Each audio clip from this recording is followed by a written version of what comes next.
సంతోషం. రెవెన్యూ ప్రక్షాళనలో భాగంగా మన ప్రభుత్వం, మన ప్రజా ప్రభుత్వం, మన ఎన్డీఏ కూటమి ప్రభుత్వం ఏర్పడిన దగ్గర నుంచి కూడాను మరి ఇంతకు ముందు రెవెన్యూ వ్యవస్థలో జరిగినటువంటి పొరపాట్లని సరిదిద్దుతూ ఇప్పుడు ఉన్నటువంటి లోటుపాట్లన్నింటినీ కూడా చక్కదిద్దుతూ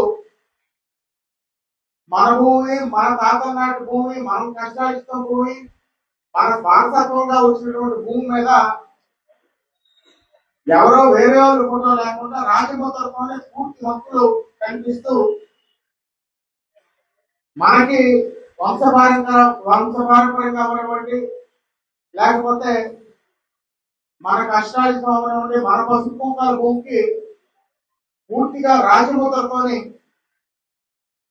మళ్ళీ మన భూమి యొక్క మ్యాప్, సర్వే నంబర్లు, విస్తీర్ణంతో పాటు ఈ పాస్ పుస్తకాలు ఏదైతే మన ప్రభుత్వం ముద్రించిందో దాని ఇవాళ మరి రీసర్వేలో భాగంగా తెర్లాం, అరసవల్లి గ్రామాల యొక్క రైతులకి తెర్లాం గ్రామంలో సుమారు 2799 ఎకరాలు రీసర్వే చేయడం జరిగింది.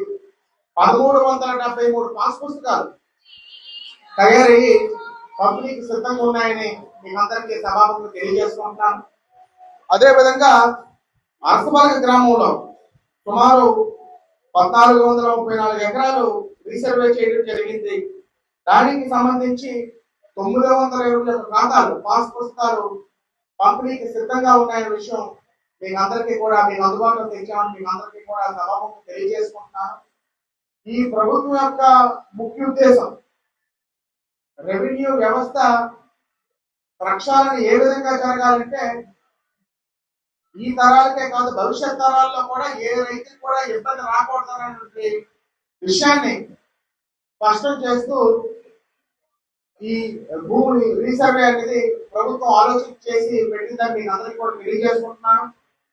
రెవెన్యూ అధికారులు అందరికీ కూడా నేను ఒకటే చెప్తున్నాను, రీసర్వే జరిగాక కూడా ఏవైనా లోటుపాట్లు సరిదిద్దవలసినవి, ఏమైనా పొరపాట్లు ఉన్నా వాటిని సరిదిద్ది ప్రజలకి అందజేయవలసిన బాధ్యత రెవెన్యూ సిబ్బందికి, మన ప్రభుత్వం అని ఇవాళ మీకు అందరికీ కూడా రెవెన్యూ సిబ్బందికి ప్రజల సమక్షంలోనే మరి నేను తెలియజేసుకుంటూ తప్పకుండా ఇది కష్టాలని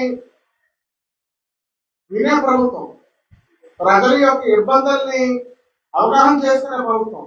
మీకు ఎల్లప్పుడూ ఏ ఇబ్బంది ఉన్నా